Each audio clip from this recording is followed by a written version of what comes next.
സ്വയംഭോഗം ചെയ്തെടുത്ത ബീജം ഫലൂദയിൽ കലർത്തി വിൽപ്പന. പ്രതിയെ പോലീസ് പിടികൂടി.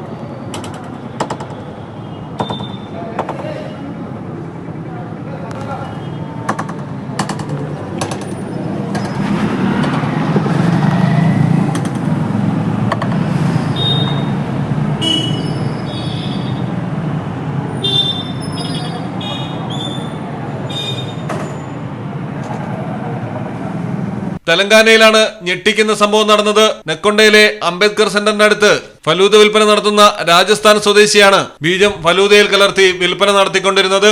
ദൃശ്യങ്ങളുടെ തെളിവിന്റെ അടിസ്ഥാനത്തിലാണ് പ്രതിയെ പിടികൂടിയത്.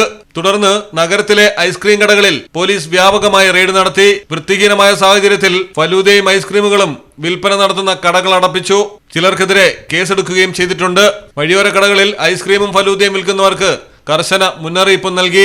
News desk Malayalam television. ഏത് കൺട്രി സെലക്ട് ചെയ്യും, ഏത് യൂണിവേഴ്സിറ്റിയാണ് ബെസ്റ്റ്, എന്തിന് ആവശ്യമില്ലാത്ത കൺഫ്യൂഷൻ. പ്രോപ്പർ ഗൈഡൻസിലൂടെ ഇഷ്ടരാജ്യത്തേക്ക് പറക്കാം. Top ranking universities, student accommodation facility, experience consultants, 0 service charge. Apply now. Mark International.